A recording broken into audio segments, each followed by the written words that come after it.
Assalamualaikum warahmatullahi wabarakatuh. Perkenalkan, nama saya Nova Alfiatul. Saya dari kelas LEN 3. Saya ingin menjawab dari tugas mata kuliah Security System, tugas 1 dan tugas 2.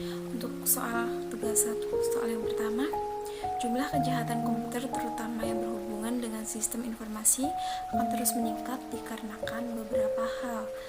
Di antaranya, aplikasi bisnis yang berbasis teknologi dan jaringan komputer semakin meningkat.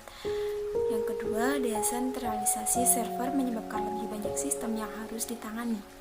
Yang ketiga, transisi dari single vendor ke multi vendor sehingga lebih banyak sistem atau perangkat yang harus mengerti dan masalah probability antar vendor yang lebih sulit ditangani.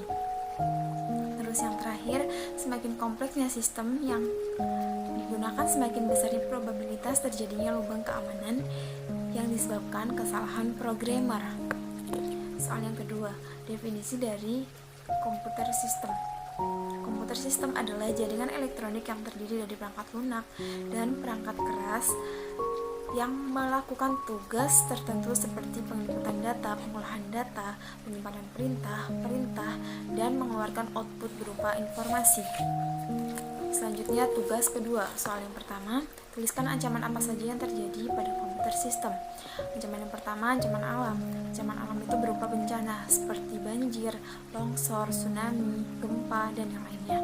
Terus ancaman yang kedua, ancaman manusia berupa tindakan seperti perampokan, hacker, dan pencurian dan yang lainnya ya. Terus yang ketiga, ancaman bahan kimia seperti polusi, semprotan bahan kimia, kebocoran AC, dan yang lainnya. Soal yang kedua, apa kelemahan dari komputer sistem? Kelemahan yang pertama adalah komunikasi menjadi hampa. Yang kedua, penyalahgunaan untuk tindakan kriminal. Yang ketiga, munculnya perilaku individualisme, egois, dan ketergantungan. Terus selanjutnya, soal yang ketiga, tuliskan pendekatan keamanan sistem informasi secara singkat. Pertama, pendekatan proaktif yang bersifat mencegah. Yang kedua, pendekatan detektif yang bersifat mendeteksi. Lalu pendekatan korektif yang bersifat mengkoreksi keadaan sistem yang sudah tidak seimbang. Oke, itu tadi penjelasan dari saya. Maaf jika ada salah kata atau mungkin jawaban saya kurang tepat. Saya mohon maaf. Wabillahi taufik wal hidayah. Wassalamualaikum warahmatullahi wabarakatuh.